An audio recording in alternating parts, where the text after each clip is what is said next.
Oh,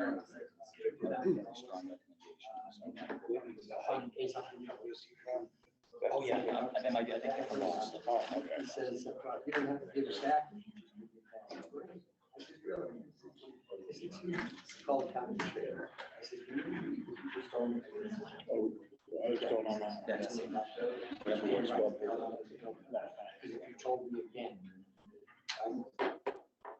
Call the meeting to order. Start with the pledge allegiance.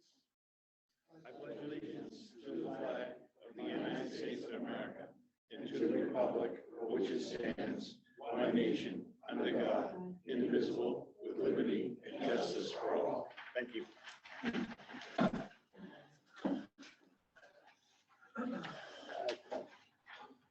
Tonight there will be a vote to enter executive session for the purpose of discussing collective bargaining strategy, Unit A, as an open meeting may have a determined effect on the school committee's bargaining position. Once finished, we will return to open session and continue with the agenda. Agenda adjustments, there will be one adjustment coming down there for a report from Mr. Salvucci from Whitman. So we should be all set with that. So is there anybody in the audience has any public comments? Seeing none, we'll go on to student advisory. Joe. Hello, sorry there's no coffee this time, but. That's okay. So for NHS, we'll be counting our bottle caps that we've collected for the Caps for Vets program. The clear and white plastic bottle caps we use for vets who might need prosthetic limbs. We'll be donating them in due time because of the CLA that we've collected over the past few weeks. For FFA, the Horticulture Landscape Construction Program A-Team took home third place at the Massachusetts FFA Turf Management Competition last Wednesday at Upper Cape Tech. Over the last month, the Horticulture Landscape Construction Program grossed over $9,000 during their holiday sales. For athletics, winter sports, of course, started up: basketball, wrestling, winter cheer, and swim. And for student council will be attending CMAS February 2nd from 3:30 to 8:30.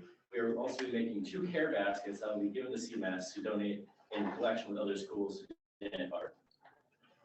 Student council also ran a toy drive, and we have collected about 70 toys, and they were donated to Rockland Fire Department to be given to the Toys for Tots program. And student council also has been running the Candygrams event. Students spent $1 to buy a note to send to another student in the school. Well, the note gets sent, it will have a message on it from that student who sent it, and 2 candy canes to show just holiday cheer around this time.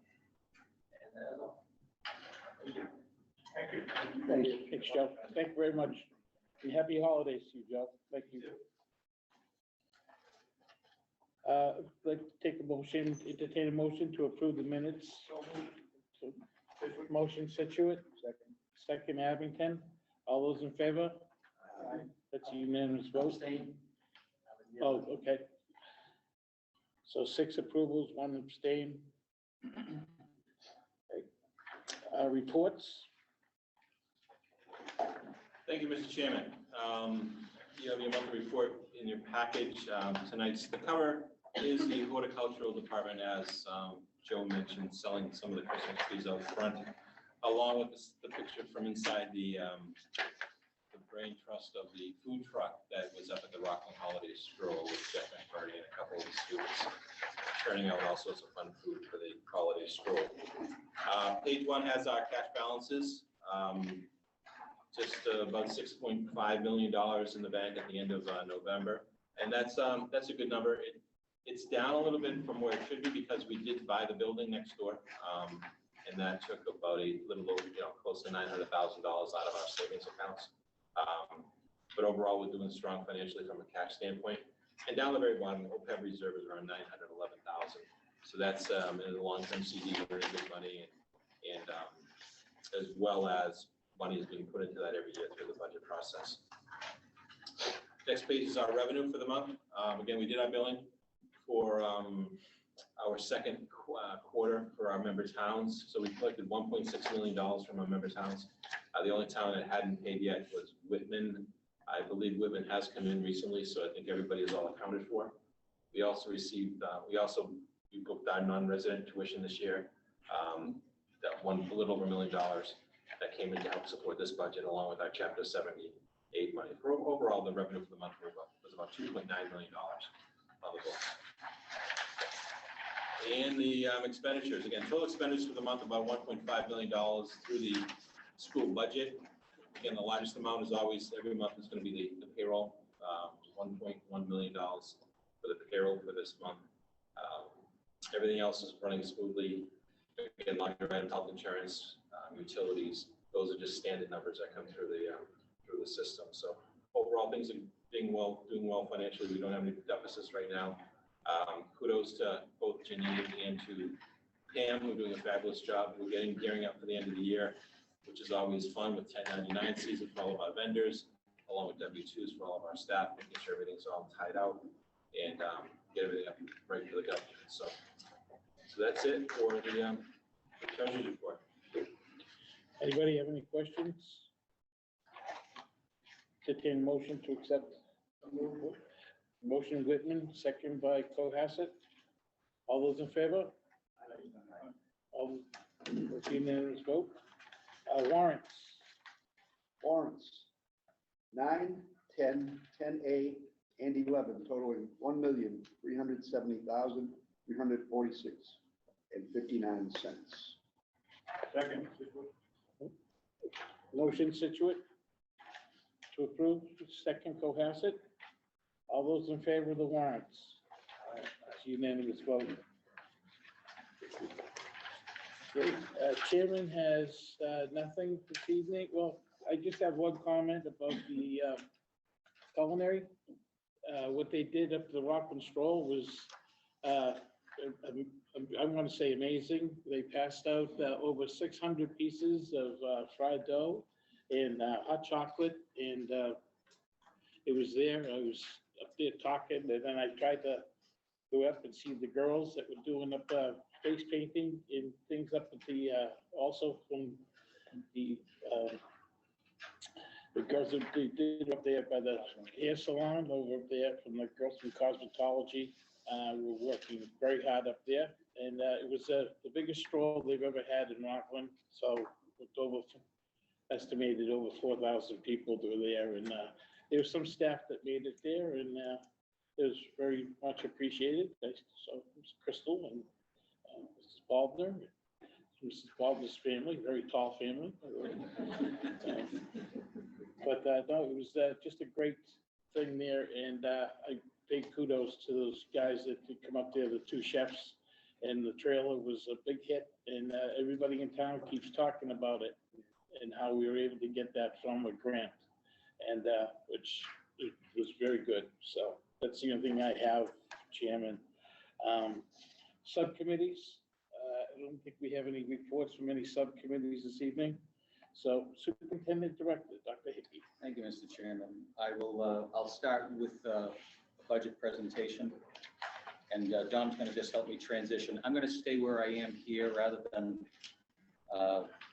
serve as your weatherman for a budget forecast, so that the owl can focus on the screen. Dom, we all set? Thanks so much.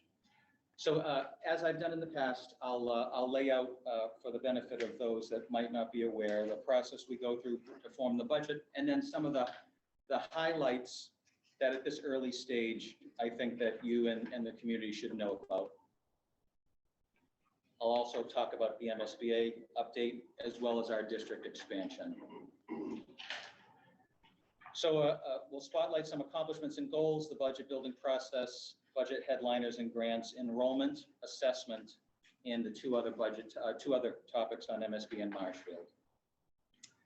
We're very happy to say that our co-op program continues to, it's seen now as it's the new normal. We have lots of students eager to go, doing what they need to do to keep their grades up, and it's very robust. Our employer partners are stronger than ever.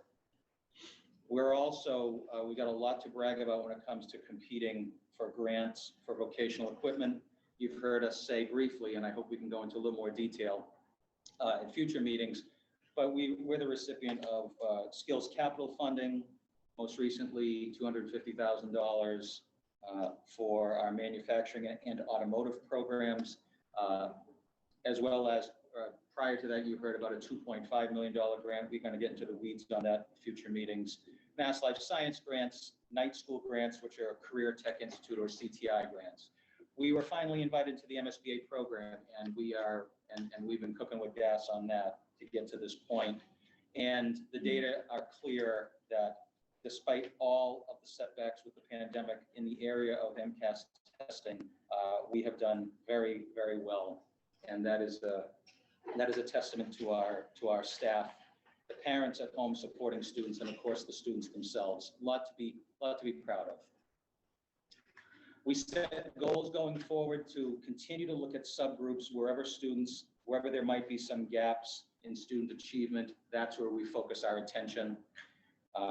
We expand our school offerings with the Students Against Destructive Decisions Club. We're expanding our workforce development training.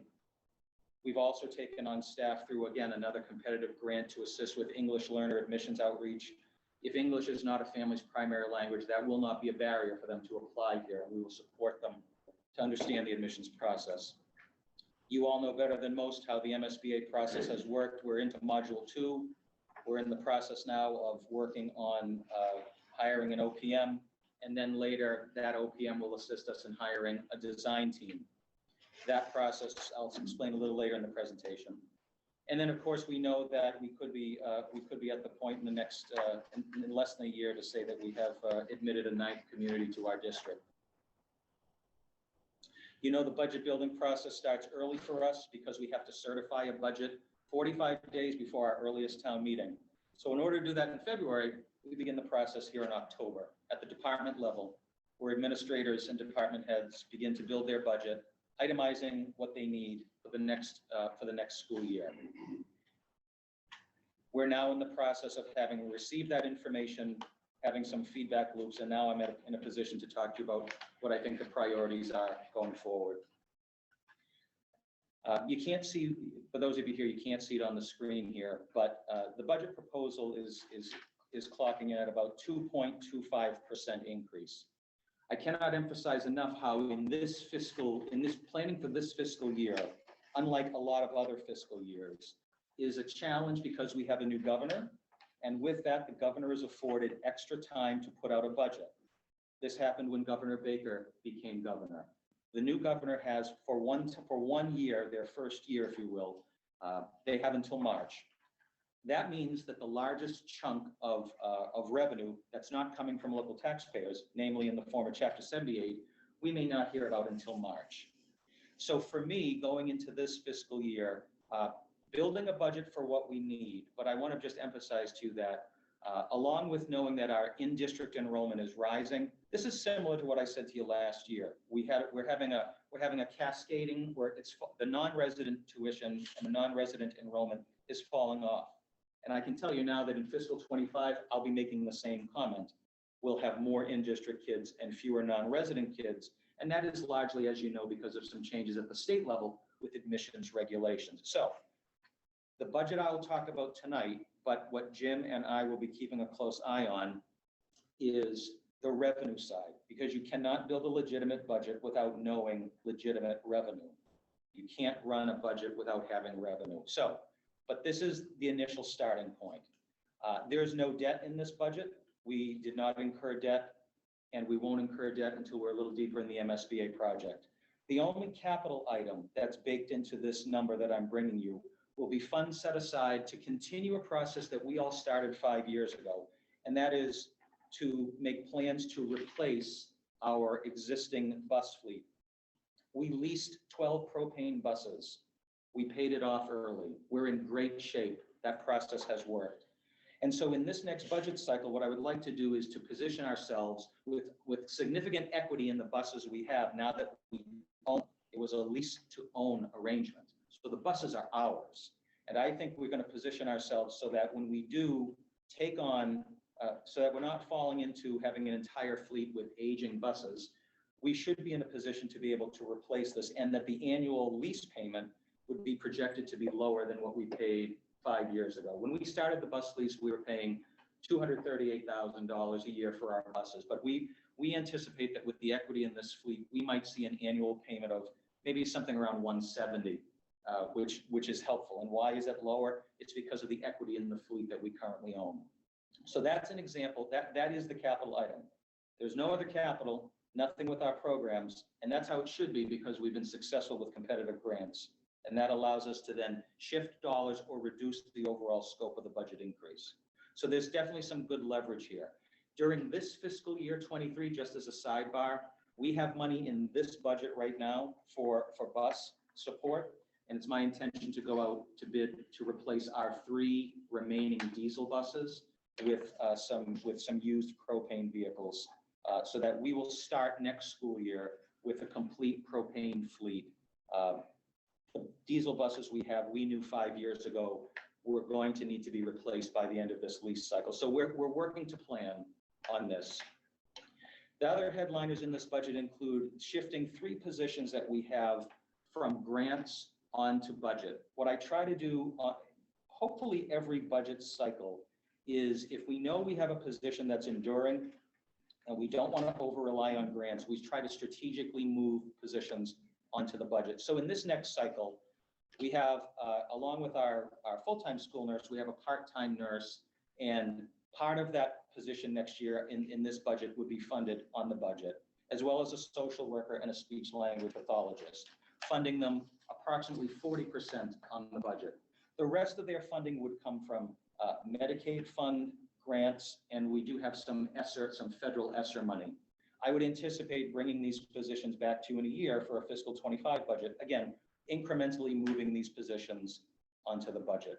There's also a position of athletic director here where I'm looking to move this position to a more prominent role, a full-time role. It would be a management position. The demands of the position have far outstripped the stipended position that we have. And so that is also built into this overall budget increase. And I always put as a headline a reminder, not to you all, but just to anyone who might be new to our process, that as a regional entity unto ourselves, our budget includes several items that are not included in a typical K-12 budget: insurance, retirement, payroll tax, debt, OPEB, and unemployment. And that's important in the grand scheme of things if someone's new to this process. Whereas in a K-12 district, it's not that there are no costs, but they might appear elsewhere in a town budget, whereas we contain all of our costs right here. This slide points out to viewers that we do rely on grants to support ourselves here. The ESSER 3 at the top, that is the last round of the federal COVID money, if you will. That money will be used strategically to support keeping assessments lower to our towns for next year. $2.5 million in a skills capital grant will do wonders for our carpentry and culinary programs. And while that number is fantastic, the other good news is that the state is not forcing us to make a plan and execute it within less than a year. So we have through fiscal 25 to strategically plan out that money. And then we get a series of federal entitlement grants. These numbers do fluctuate. There are various formulas, but I wanted to show you that we do use federal grants in order to support various positions. The Perkins grant supports some shop teachers and equipment professional development. IDEA is special education, so we support salaries of paras, as well as in our Title I grant. We also get smaller grants for professional development and in Title IV as well. Again, these numbers do fluctuate. I do not know next year's numbers, but I'm operating on the premise that they would be level funded as a conservative approach to how we would plan accordingly. And again, I'm sorry about having this part of the screen blocked off here. Don, can I just click and drag that? Is that possible? Yeah. Oh, here we go. All right. Okay. I'm sorry, Crystal? Bye, everyone. Okay. Thank you. So this slide's always important because enrollment matters. We know enrollment drives assessments. There's no guarantee that there's a direct correlation, but oftentimes you can see that assessments will adjust based on enrollment. So when I say we have declining non-resident enrollment, then it must be that with almost the same number of kids in the building, that gap is filled within our resident communities. And that's what you can see in the 2022 column and the 1-year change. So we have 6 of our 8 communities who have additional students in the building compared to last year.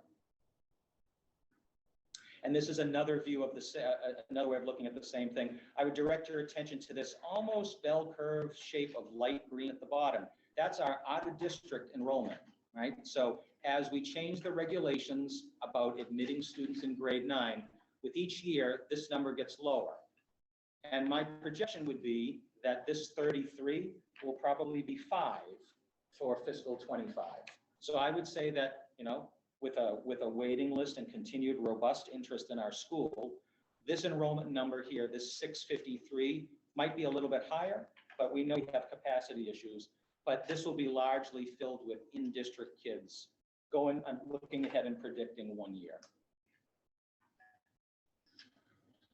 I'll tell our communities when we go visit them that there are multiple factors going into an assessment. This is December, and right now this probably doesn't matter because I can't give you anything that specifically speaks to an assessment breakdown. But as you've heard me say many times, the bulk of a town's assessment is the minimum local contribution, which is determined by the state.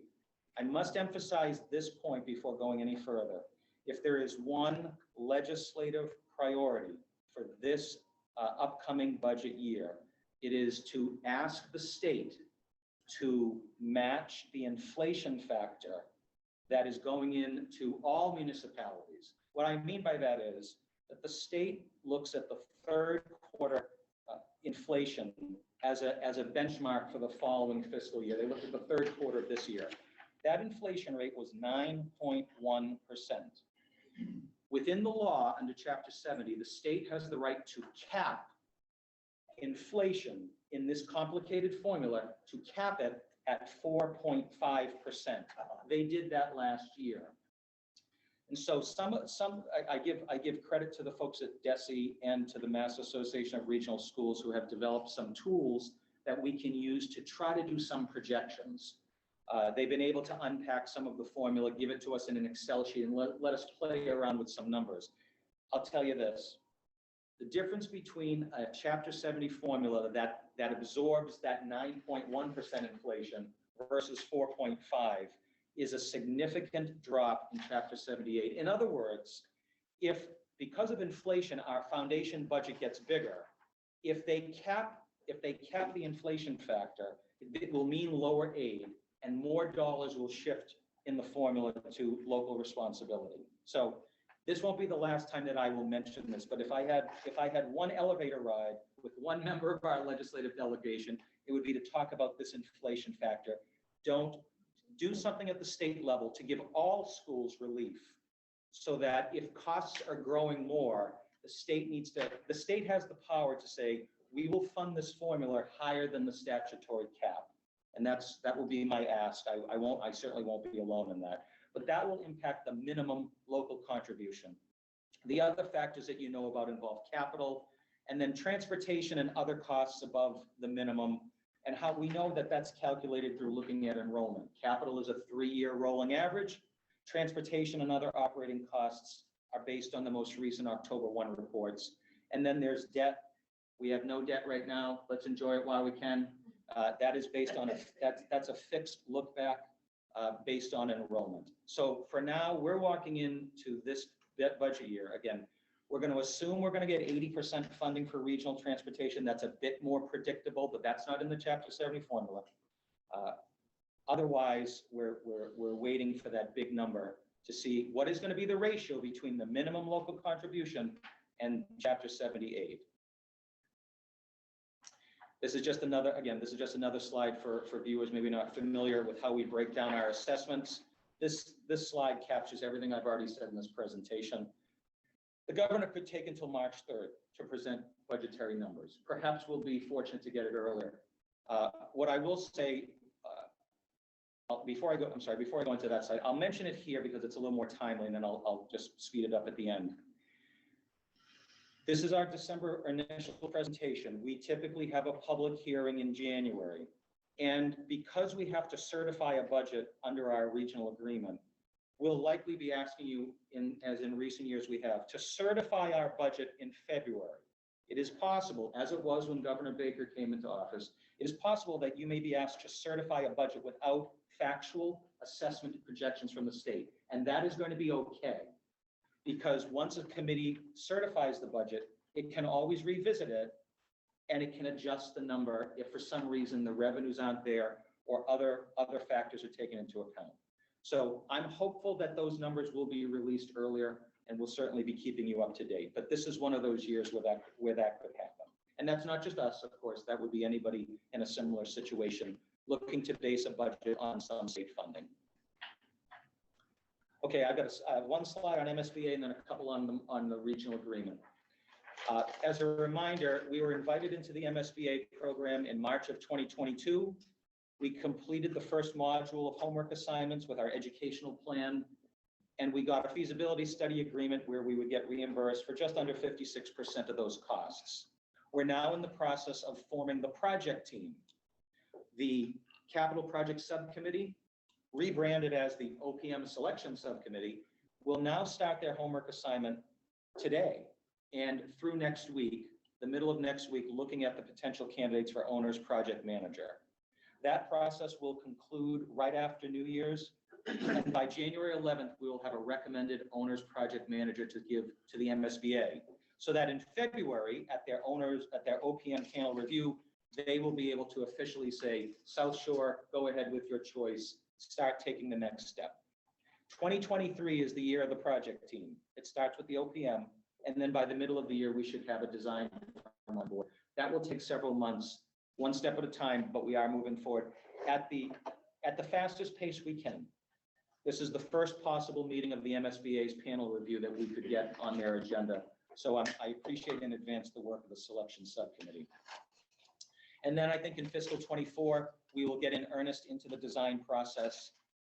I've had people ask me, so when might we have a project, or when might we have something to go to the towns with? I'm saying late fiscal 25, but that's something that I have to grab a handful of salt on that. I've looked at other project timelines for other schools, so I'm basing it. For now, we focus on the OPM and the designer. That's where we are with MSBA. In terms of the regional agreement, again, please, Bob, I can go back to I have MSBA. a couple of questions on the budget. Okay, yep, let's do that. On your cost on the bus. Yep. I'm concerned about what the equity would actually outweigh the cost of new buses. With the inflation factor on a new bus, it's probably going to be around 200 grand per bus versus 150, I think, that we paid before. So I'm concerned about using that. And then on the maintenance of the buses that we have, Yes, are we still being, the maintenance being covered by the rental? it is. So we still have the warranties through 5 full calendar years. That's right. So that includes brakes and all that stuff? It doesn't necessarily include normal wear and tear, but it certainly is lower repair costs than, let's say, for the 3 diesels we have. I was concerned. Yeah. About that. I just wanted to bring that up. And you're going to go into regional agreement, but when you brought it up in this one, Sure. on the 45 days prior to the first town meeting, where we were playing with the regional agreement, how about if we can drop that down to 15 days at the same time? Yes, yeah, that there is something statutory. Let me. There is something in the statute that requires some sort of minimum amount. However, the statute carves out an exception for years like this, where we don't have a governor's budget in January. But that's something we can have our council take a closer look at. The state is going to rule to us on when they're going to do that because of the governor's budget. Correct. It's once every 4 or 8 years that happens. The key is if we have a more restrictive regional agreement, which says it's 45 days regardless, that might be more of what you're talking about, to Well, relax. that's what I'm to talking relax about. that. We have one, all the town meetings used to be in March, so it worked out pretty well. Yeah. We had our budget, but now, I think Situate's what the earliest with April. April 4th, April 3rd, April So 10th for the rest of Abington. us are Yeah. all in May and June, so. It might be the worst us to look at. We'll get that committee going on the agreement. To see what options we have. Which I haven't done yet. So. Okay. But those are my questions. Thank you, Bob. Yeah, we've started to do an analysis of the bus fleet, so we've looked at some market issues. But we would definitely, again, I think we're in the driver's seat, pun intended, because we have, we own these buses and they're not terribly old. But I wouldn't want to be sitting on an entire fleet of 8-year-old buses or 9-year-old buses. But again, if the revenue's not there, then one of the first things I would be looking at is scaling back the aggressiveness of the replacement. And I think we could push it out a year if we had to. Absolutely. Thank you. Regional agreement. So we're waiting on the Department of Education to provide us with some feedback on a handful of items in the regional agreement. I appreciate the work of the Regional Planning Subcommittee. I appreciate the work of the folks in Marshfield. This isn't a conversation anymore about the terms and conditions of Marshfield joining. It's actually more about getting the legalese correct so we don't go to our towns with an amendment to our regional agreement and then us hearing from the department that, whoops, we really wanted you to say this. We want to make sure that it's absolutely ironed out in Malden before we ask this full committee to vote on it. That being said, I'm still trying to nudge this issue because what I really want to do is be able to bring it to all of you for a vote no later than January 10th. Ideally, I wish we had been able to vote on it or discuss it and vote on it tonight, but we're very close. But the timeline on the slide says that we would have the regional school committee here votes an amendment. It then goes in the form of a warrant article to our 8 towns and to Marshfield. So it'll be on everyone's warrant. We won't just have a budget topic this year. There'll also be a warrant article topic as well that we'll be talking about. This becomes a reality, or let's say one step closer, when you get 2/3 of our towns to approve it, as well as Marshfield. The commissioner technically has until the end of 2023 to approve it. Every indication I'm given from DESI is that by the time all the wrinkles are ironed out, if it gets through town meeting, there's really no reason that DESI wouldn't approve it immediately. So I don't know. I no longer have a concern of the commissioner, whether it's the current commissioner or a new commissioner, if there's a change with the new administration. It's essentially not a substantial step in the process, which is why the department has said Marshfield will become an official member as of July 1st of 2024, which means that fall we can begin recruiting students. That is the timeline. The most challenging part is where we are right now, getting a completed agreement in enough time so that we can get in front of our towns. Oops, sorry. And this other slide I wanted to show you was just a bit more in the weeds of what we've been talking about. So the terms and conditions of Marshfield's entrance into the district really take 2 tracks. The first one is Marshfield contributing a proportional share of what this district has put aside for its stabilization fund. So the plan would be that Marshfield would pay in a little under 18% of what our fund held in July of 2022. That would be a little under $400,000 that they would pay to the district over a 10-year period. The second bullet is more important than the first one in terms of a scope. This has to do with an anticipated MSBA project and future debt. How do you feather in a new community to a debt share? And the way that we've got this planned out is Marshfield's share of any debt that the district incurs will adjust based on their actual enrollment for the first 5 years that they are in the district. So 5 years is significant because you assume in the first year, we might be able to get a full recruiting year out of it. But by the 5th year, we're going to know, okay, we've had several years of filling the school with recruited 9th graders, 10th graders, 11th graders, and 12th graders. So after the 5th fiscal year, whatever the share is of Marshfield's enrollment in our district, whatever that percentage is, that would be the percentage of whatever debt we have on the books. By the 5th year, we will have made a decision as a community on our MSBA project. The 8 existing towns will be told, this is your respective share. And then when we get to this point in the timeline, the existing 8 towns would, if you will, get a haircut with the arrival of a ninth community. So both parties do not, neither party possesses a crystal ball. But this, I believe, is what the regional planning committees have worked out here is a fair arrangement that is based on actual enrollment phased in over a reasonable amount of time. So the messaging to our communities when we talk about this topic at select boards and finance committees is to talk about the impact of the community joining and how it is, in many respects, a win-win.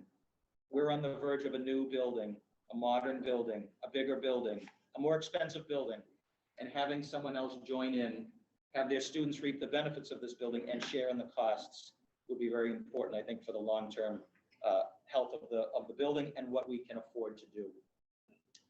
On the second half of this slide, there are some minor changes, adding some clarity. And again, when the time comes, I will walk through every single point with you.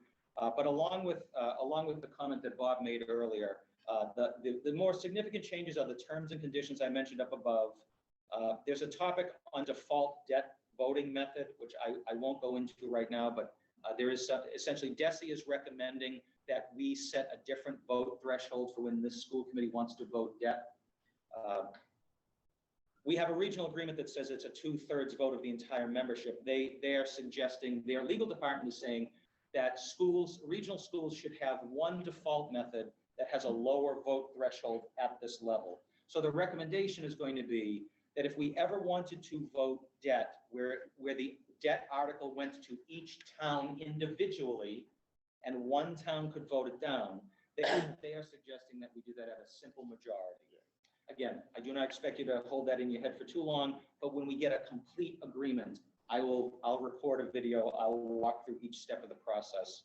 And then we're also taking a closer look at the withdrawal process. I would love to have a regional agreement where we make one change, Marshfield's terms and conditions, but it is almost impossible to ignore, you can't ignore the fact that when you have the opportunity and you're going to go to our communities, if we're wiser or if there are other changes in laws, looking at the same document 5 years later, it's worth tire kicking. So there will be some other changes in this agreement. Can I answer any other questions on that slide?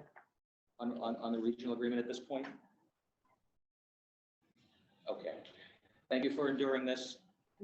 The timeline is what I mentioned earlier. You can see at the bottom of this slide where the projected town meetings are from the 3rd through of April through the 9th of May at this point. And we'll enter the winter with normal invitations. This is definitely the year where I would like to be able to visit with select boards, advisory, FinComs in all of our communities, given the warrant article on the regional agreement, as well as the budget. So thank you all. If there are no other questions, Mr. Chairman, that concludes my report. 3 reports in one. 3 reports in one. And now, if you don't mind, I'll turn it over to our administrators. Several members of our administrative team are spotlighted tonight from members of the committee. Thank you. Thanks, Don.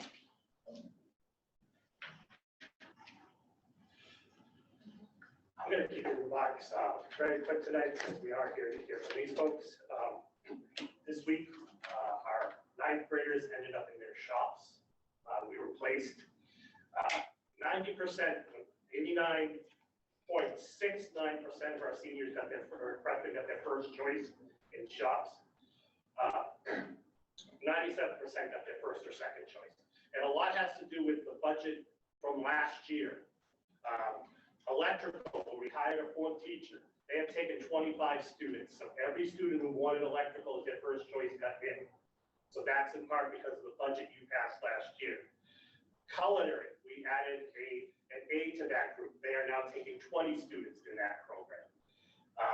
Horticulture, where we turned an 8 into a full-time teacher, they took 18 students in that program. So Metal Fab, we did the same thing. We took an 8 and made it a teacher. Once again, it's 18 students in that program. So where we are spending our money on personnel is where the students want to go and where they want to be. So all that went very well. So 97% of our students either got their first or second choice, and they've been in the program for 3 days. Moving on.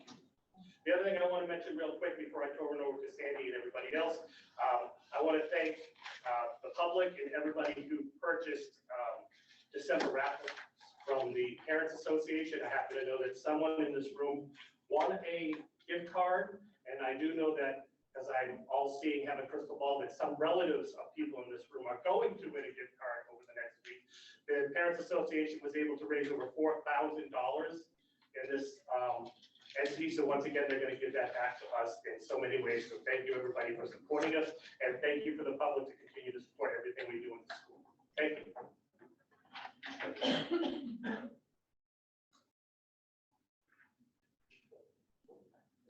Good evening. Mark and I wanted to take time in December, a time of reflection and celebration to recognize the administrative team. The professional relationships are important to us and they are an important part of the fabric of our school. We have a deep respect for these administrators, not just the skill and passion they bring to their job, but the deep connections that they make with our students on campus every day. And we are proud to call them colleagues. I'm going to go through alphabetical order. So I start with Mr. Keith Boyle, who began his career in horticulture at Upper Cape and joined us as a vocational coordinator in 2018, now serving as South Shore Tech's director at vocational education. Keith is to be credited with managing South Shore Tech's best ever cooperative education program. We have more students on a co-op than ever before. He has supported an organization in changing its culture. Students now expect to go out on co-op, which is a change from us expecting them to go out on co-op. This is a fantastic change for us. He should also be celebrated for success in grant writing for skills capital grants and the CTA program grant. His leadership in this area has brought millions of dollars into our school. Ultimately, the dollars earned will allow us to train tradespeople in our day and evening programs, building a much needed workforce. He's not here with us tonight, and I hope you have the opportunity to hear more from him personally later in the school year. I'm going to transition over to Katie Berry, who began her career as a special education and ELA teacher at Southeastern Vocational High School and joined South Shore Tech in the same role in 2013. 3 short years later, she took on the role of Director of Special Education at South Shore Tech, and in the last 7 years, she has transformed our student services suite, creating a culture of kindness and collaboration that we are proud of. She's developed a supporting classroom model, co-teaching and paraprofessionals that I would argue is second to none. And with that, I turn it over to Katie Berry. Thanks.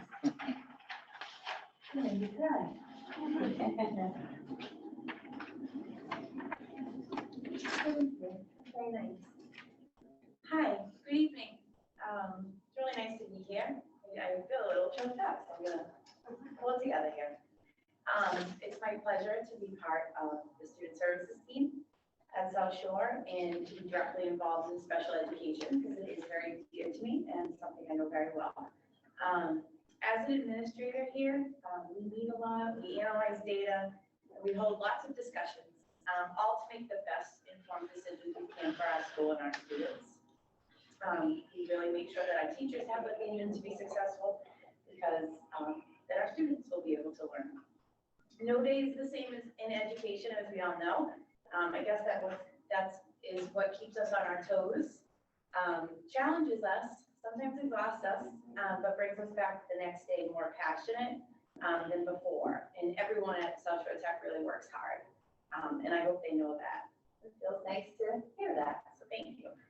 A focus this year that I'm really excited about, obviously working with students, programming for students, parents, all that. But I'm really happy that we took the time to really ask our teachers what they needed to be successful and give them the access to professional development opportunities so they feel strong and empowered to teach our students. So we really mapped out a really good diverse professional development plan for the year that started over the summer. And it's for our teachers, our counselors, our specialists, and our paraprofessionals. Every single part of our school and our community is so important. And we are using them from the minute they walk in to the minute they walk out. So we had we're having a lot of time, and we'll continue to talk about inclusion. So special ed students in general ed students in the same classroom. Which is hard for teachers to grasp and differentiate, and they're teaching on different skill levels. So we're supporting them through co-teaching, through assessment, providing them with social and emotional learning, talking about mental health and awareness. All these things are very important to making sure our students are safe and ready to learn, and our teachers can support them with all the needs they walk in with. And we really are doing a lot of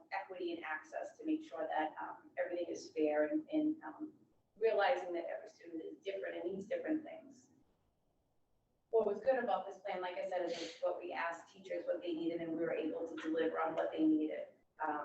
As a district, we have to provide with, DESE-driven topics, but it was nice this year to hear what they wanted and deliver on it, as I said. So for our students, we continue to provide a hands-on education that is rigorous, but we understand that every child needs something different, which is excellent, and our teachers are really skilled in giving them what they need.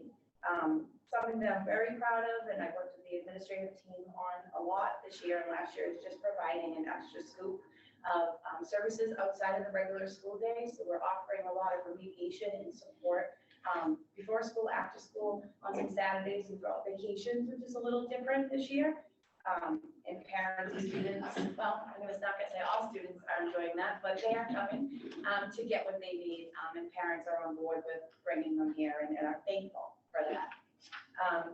In addition, our Special Ed Parents Advisory Council is really growing. And I think it's because I also reached out to them to see what they wanted.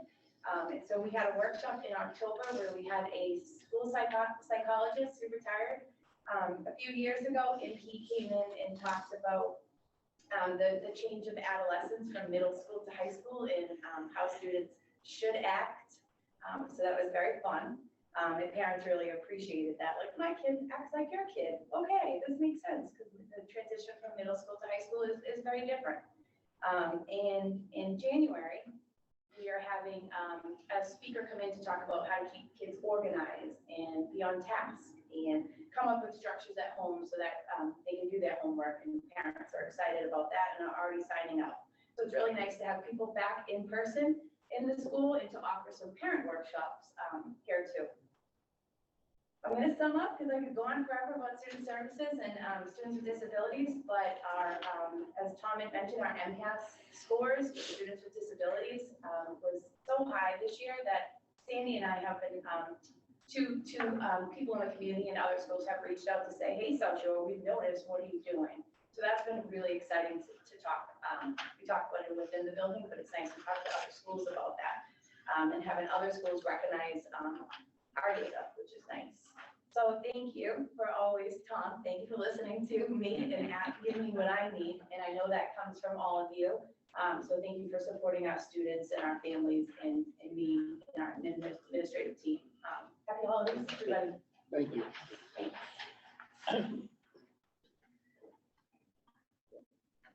Thank you, Katie. And next in alphabetical order is Bob Mello.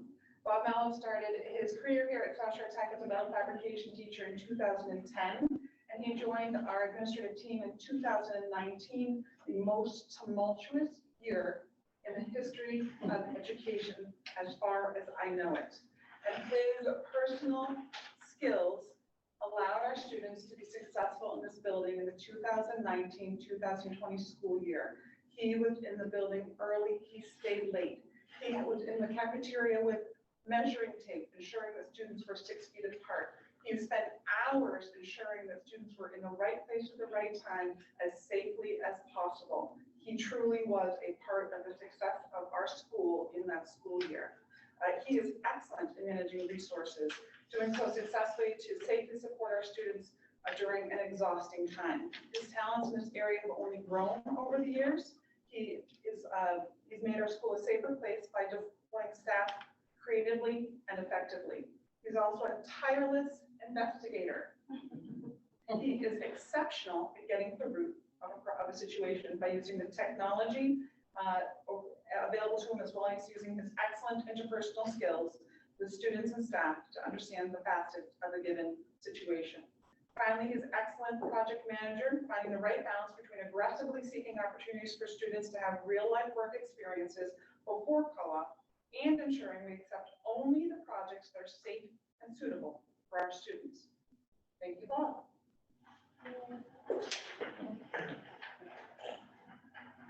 Thank you, Sandy. Thank you, school committee members, for being here tonight and having us. I'm going to be kind of short and sweet.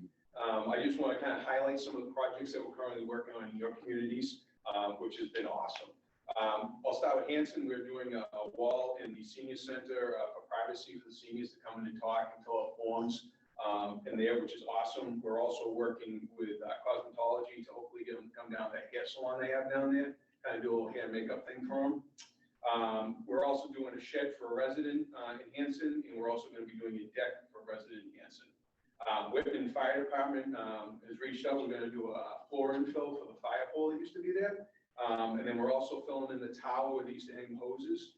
So they have more storage space, and then take the door that basically now opens up to a bottomless pit. So that we don't have any liability issues there for you guys. Hanover Fire this year, we did a overhang for the gas meters so that the ice doesn't fall off the roof, hit the gas meter and cause an issue, especially when we need them the most. And we're also working with building some new cubbies for their fire apparatus, the gear, turn down gear, I think is what they call it. I'm not a firefighter, I think they call it the turn down gear. Hanover Police, we have our electrical department over there wiring in some outlets for the new monitors they received as part of that grant and that regionalization for dispatch. As far as the town itself in Hanover, we're doing a lot of work with horticulture as far as Veterans Day cleanups and Memorial Day cleanups of the veterans parks, making sure they look good for the parades and everything. Situate High School, we started the year off building a shed for the drama club production. And that's going to be wrapping up very shortly. In Norwell, we have 2 sheds for residents that are going to be starting, and also some dugouts for the ball fields at the high school. And for those of you in Situate, we stole your design. They really like that, so congratulations to Situate on that. Abington, we're going to be doing a shed later on in the year for a resident there. And again, our horticulture program has been over there doing the cleanups for Veterans Day and Memorial Day as well. So that's been nice. Outside of that, we've streamlined the application process for all of the projects that are coming in. We've kind of cut out some of the redundancy. We went to DocuSign. It's been very nice. I think Tom's appreciated it. It comes right through email to him, and Thumbs up. it's just clicked and done. So it's been very nice on that end. Carpentry, just so that everyone's aware, is booked through June. So if you have any projects for your towns that you'd like to get going, please do reach out, but it's probably going to be next school year. Currently working on a project for a fence to hide our buses, and that's going up for engineering shortly because of the height of it. So we're working on that. Our students are also wrapping up the vocational office. They're building a new suite for us, and that should be pretty much done at the end of this week, hopefully, and then we can move in the beginning of January. They're also building a transportation office to mimic what we have currently, so that we don't have to keep paying that lease on the one that we currently have. So that's been a great project. It's involved 4 different programs, so that's been huge. And I was going to talk about FFA, but Joe kind of stole the thunder on that one, so we'll skip over it. In Skills USA, we have 130 students competing in March here at the school. And what's a little bit different is we're still kind of in COVID mode with Skills as far as this district competition goes.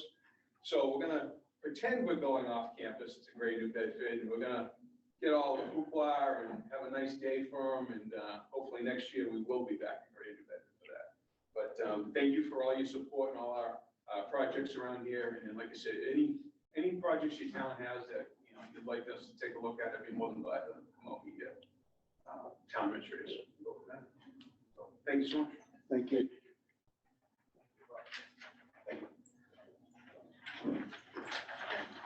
And now we turn to Crystal Paluzzi, who began her career as a very popular computer information technologies teacher and made the transition and is now serving as South Shore Tech's technology director. The district would not function without Crystal. As an analogy, when we go to a stage show and we celebrate the actors, and the actors pull back the curtain, allowing us to see celebrate the technology behind the scenes and their crew who bring the production to life. This mirrors Crystal's role at South Shore Tech. The show would not go on without her. I've learned over the years that Crystal is an amazing friend and family member, always doing more than is necessary to support the people in her life. She is by nature a nurturer.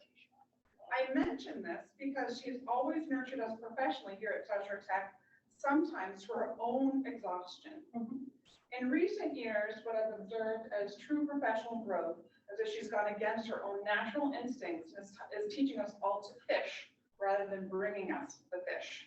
She and her team have developed strong training protocols that are supporting independent technology users at South Shore Tech, and for that, I'm grateful. Crystal? Thank you very much, Sandy. And as she said, I prefer to be behind the curtain, so this is a very uncomfortable place for me. But I would like to start off just by thanking each and every one of you. I could make a list of the amazing technology we have here, Clear Touches, and I did make a list, but none of it would be possible without you. I've been here for 20 years, and going on my 21st year. I don't think Tom has ever told me no. Might say not now, maybe next year, but we are South Shore Technical, and you guys have always supported to make sure that we have the best technology available for every one of our programs and our teachers. So I thank you. You've all made my job a lot easier. Let's start with some basics infrastructure. A lot of teachers that have been here a long time remember that whenever it rained, we knew the internet wouldn't work. And we had some very, we were reliant on the Verizon lines. That's not a lie. When it rained, the internet didn't work. Teachers knew they would have to have a different lesson plan for rainy days. We have, in the last year and a half, got a dedicated fiber line just for us. So brand new fiber optic cabling directly from Comcast to our facility. And everyone's noticed it's been almost 2 years since the internet has been down.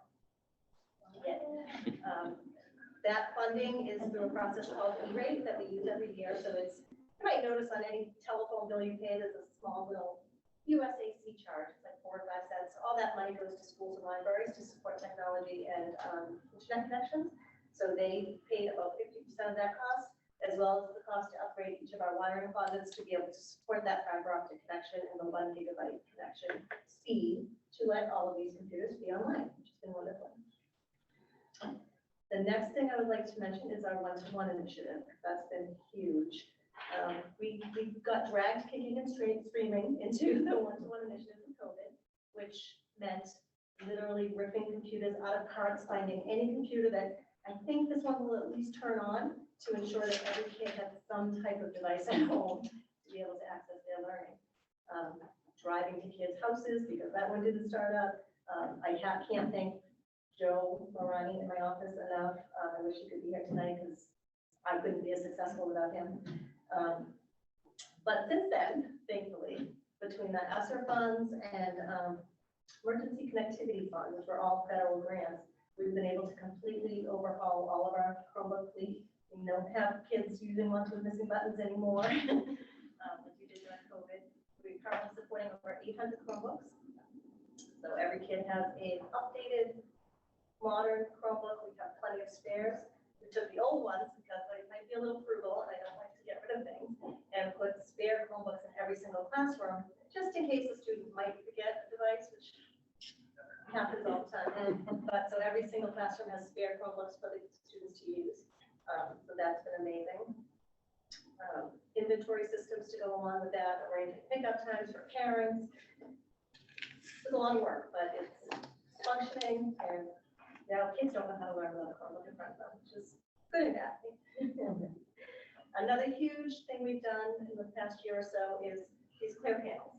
We removed all the old projectors and smart boards out of every single classroom and large meeting space in the building, and now every classroom has either a TV, depending on what the teacher wanted, or Clear Touch. So these are interactive touch displays, the computer's embedded in the device. Reel it where you want it and plug it into a wall, just an outlet, and everything works. So these have really been a game changer. Our cybersecurity program has been a big initiative. Sometimes have to hide because the teachers don't like it so much. It's a lot of training. So that's a state-funded program, so it doesn't cost us anything. But it's really invaluable in making sure, I'm sure a lot of you have heard about all the school districts that have had hacks, costing the districts hundreds of thousands of dollars and loss of data. Thank God that hasn't happened to us. Our teachers are given training protocols 4 times a year, or pre-test and post-test. And it really just helps them to be aware of what's going on out there and hopefully not to fall for it. We have gotten some of these requests. Hey, this message is from Tom Hickey wanting me to send me a list of everyone's social security numbers. But our staff has noticed them, not responded to them. Thankfully. So we will continue to do that program. We're giving our staff at least time next week to finish up any training that happened, but we're really dedicated to making sure that we remain hack-free.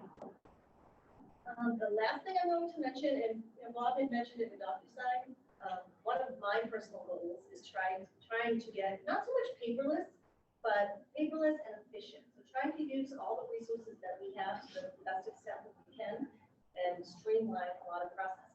When people write an IP, I can't imagine how much money we spent on stamps and mailing things back and forth. Now it's a click of a button, parent clicks the button, it comes back electronically, outside work, online applications for admissions, requisitions, purchase orders. You guys don't have stacks of papers for the business office anymore. Right down to students that want a parking pass. So I'm not done by any means. And some people will probably say to me, being, I'm just only filling a piece of paper. But like I said, it's not just about the paper, it's also about the efficiency, which frees us up to do this really important question. So again, thank you very much. Thank you.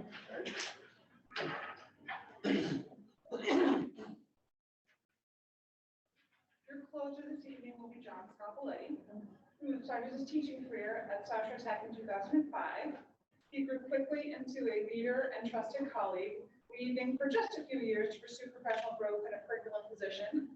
He returned to us in the summer of 2022 as SST's assessment specialist, helping us reimagining grading.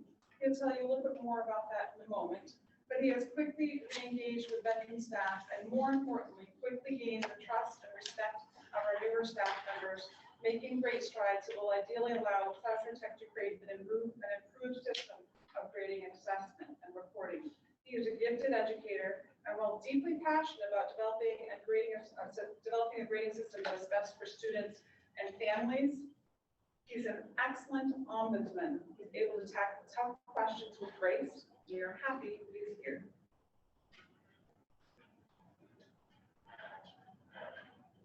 Hi friends, nice to see you again. It's been a while. Hair's a little bit longer, maybe a little bit grayer, but hopefully it brings some wisdom maybe with that as well. So thank you very much, Sandy, for the kind words. I thank the admin team for all of their support.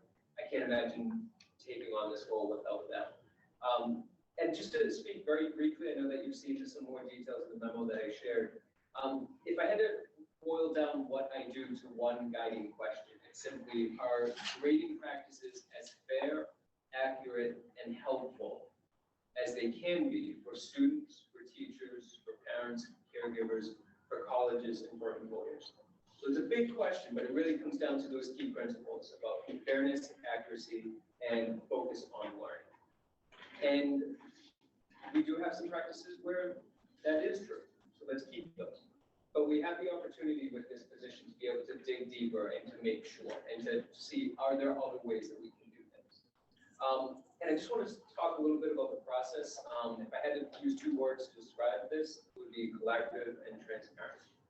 I've had dozens of meetings with teachers at this point to talk about some of these ideas that are based off of research, that are in books and articles. I've met with other schools, folks from Massachusetts, other vocational schools as well. I've had a dozen meetings now with students, with more to come. I've had the opportunity to have several phone conversations with colleges and as well as some employers as well. So it really is a big collaboration that happens here. This is not driven by me. I have the great support of the admin team, and it really is a collaboration. What do we as a school community think is the best way to approach grading? I mentioned the transparency as well. That's really important. Whether it's using the Monday messages to keep staff updated with what we're doing. And another thing that will be available after the break is I've created a website where it will be available to anybody in the community who wants to see some of the really nitty-gritty details, the results of surveys that I've done with parents and caregivers, for example, results of surveys that I'm doing with students. This is a really collaborative, transparent process, and it's important that, again, this is something that we as a school community take on. And as far as keeping in mind why are we doing this work, there's a number of different ways to answer that. I'll give you two answers for now. One of them is someone else is putting the bill because of this grant, so I think that's an important element to keep in mind. But really more importantly, the reason that I'm here, the reason that all our administrators here, our teachers here, the reason that you all are here is we want to stay focused on what's best for kids. Are we preparing kids the best way that we possibly can, whether that's college, whether that's a career, but we want to make sure that our grading practices reflect that as well. And that's what this grant gives us the opportunity to. It is called Rethinking Grading. It is not revolutionizing grading. It is not transforming grading. It it's rethinking. So let's consider what's working and let's keep making sure that we're doing that. And let's maybe take a deeper look at some things that students, parents, caregivers, and teachers think maybe we can do a little bit better. And that's ultimately what my goal is here. And again, any reason for me to be back is part of the social work family is a good one for me. So I appreciate being back here. I appreciate your support as I have for a long time, going back to 2005. So thank you for that. Have a good day. Mr. Chairman, thank you, members of the admin team. I think that's a wealth of information. We've got a lot to be proud of. I'll turn it back over to you. Very good. At this time, we'll go back into request for action. Mr. Salvucci. Yes, thank you very much. I apologize, I had another meeting last month. I would have given this report a little bit sooner, and I couldn't attend last month's meeting, but this is on the MCAS, the joint conference meeting that we had November. And I was able to attend just Wednesday. I usually do Wednesday, Thursday, Friday, but I got sick and I had to go home Thursday morning and stay in my house for a week or two. Anyways, the first meeting session that I went on that Wednesday that I was there was to deal with basics of policies and school policies. And since I'm on the policy committee, I thought this would be a perfect seminar to go to. And Jim Hardy, who is well known, was running this course. And some of the things that he suggested to the class, which we do here at South Shore Botech, but I'll state what he maintained. It's maintaining basic policies for the needs of all basic needs of the school's operation for students within the school's cost guidelines. He also says that revisit all school policies to either eliminate or update old policies. That should be looked at, which we're doing right now. Consider eliminating the numeral listing of policies and list them in alphabetical system. By doing this, it can be easy to add or subtract different policies. If you add a policy in a certain area and take one away, which we do at South Shore Botech. Set a protocol policy to cover all issues. A protocol should never be in conflict with bargaining language dealing with collective bargaining agreements. And when updating or changes in policies, always have, this is his suggestion, one reading and then vote on it. Do we usually do that or we have two readings? Two. Yeah, but he's suggesting one reading and then vote on it the next meeting. And last but not least, the advice of the presenter is if a policy works in your school, there's no need to change it. They were very specific on that. If you know Jim, you know why. And then the second session that I went to was the delegate meeting, which I usually go and sometimes raise a little heck, I'll say. The delegate session, after we went through all the reports of all the different areas of the MASC committees, we got down to discussing and voting on 6 resolutions being presented to be voted on to the voting members of the delegates to send to the state for them to look at. The first resolution was regarding a statutory law for transgender students, it passed with decisions and discussions from 10 members, myself included. At this point, I had no issue with the resolution except for one word that was placed in it, the word children. I thought that what the resolution, what it was, is that it allows parents of Massachusetts to take their children out of state if they wanted to be operated on. And I just didn't like the word children. I thought the person should make their own decision, but I was outvoted and it passed. The second resolution was to increase the minimum balance allowed by Special Education Reserve Fund. And that passed without debate. Why wouldn't you? Third resolution was membership of the Board of Elementary and Secondary Education. This passed with little discussion. It was looking to add more licensed educators to that board, which makes sense to me. I mean, they're educators, they're licensed, they know what schools need, why wouldn't you have them on? Resolution 4, preserve local governance of Massachusetts schools. This passed with some explanation. When a school goes into receivership, which Whitman Hanson almost did, because we had an argument on statutory back then. But when a school goes into receivership, they want the governing city or towns to be in control to get the schools back on track. When the state takes over, they do not know the needs of the district. And consequently, it takes a lot more time.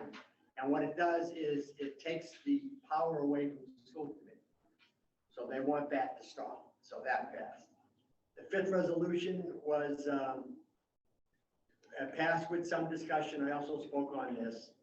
A resolution deals with asking the state to make it part of the curriculum that students need to take and pass to graduate, which I didn't know, but it was told to us that there are 3 courses that the state requires for a student to pass and get that diploma. One is the MCAS, one is to pass world history, and the last one is to pass gym. I said, yeah, okay. So then, right, I didn't realize that. Now what they want to add to that is that they want them, all students to be taught fundamental financial way of doing things. I spoke on this. In other words, they want a student to be able to balance a checking account, to write a resume to get a job, different aspects of running their life as they grow, and not depend on looking something up on web if they don't know how to write a check out. And I believe we do that here, right? And that's what I said. And I said, we usually have, we bring a lot of people in the gym, and the kids walk around and they talk to different people from banks and things like that. And I can remember when my son went to buy, he graduated from here, his wife graduated from here. When they went to buy their first house, they knew exactly what they needed to get done. And that was due to the fact that they were taught that. Some schools don't teach that. So we're looking to make that part of it. And then the next one, resolution 6, the last one, is to establish a regional school assessment reserve fund. That meaning that if there's extra money in their account, we put it in our R&D account, right? That maybe they should open up a new account and make it a reserve fund, so that if the assessment is higher than some of their towns can afford, they can draw from it. And then at the end of the year, they can either reimburse it or whatever. It's almost like Whitman, we have a capital fund, so that if there's a capital project in either South Shore Tech or Whitman Hanson, and we're part of that, and we can draw from that to pay for part of the capital needs. And they want to do this, set this up. I think it's a pretty good idea, but I thought it's up to the towns to do that. And I don't know if the state needs to allow that or not. But I felt that the towns, we did a capital need project in our town, set it up so that if Whitman Hanson, I say, in South Shore Tech wants to do a capital project, we can draw from it. And I thought maybe, why couldn't they do the same thing with the reserve fund? And that was it. That was the end of the day. I went around to the room where they were giving away things and talked to Jim Hardy, and I usually get a lot of little gifts for the committee here, and I dropped them off. And Jim said to me, he doesn't have much this year except for letter openers and pens. So I grabbed one from each of them. We're paperless now, Dan. I don't know which. I know it. Well, when you get your mail, you don't want to get paper cuts, open up envelopes. It's great. I love it. But anyways, that's it. Thank you very much. Great, thank you very much, Mr. Stavucci, for your attendance in that matter. At this time, we will I'd like to take a vote to go into executive session to discuss the Unit A bargaining agreement. I'll make that motion. Motion Whitman, second Abington. I'd like to have a roll call vote, please, to step in. Whitman, yes. Yes. Noel, Cohasset, Yes. Situate, Yes. Hanson, Abington and Rockland. We are adjourned into executive session and we will reconvene at the end of it for the vote. Thank you very much for attending, staff. Thank you. Happy holidays.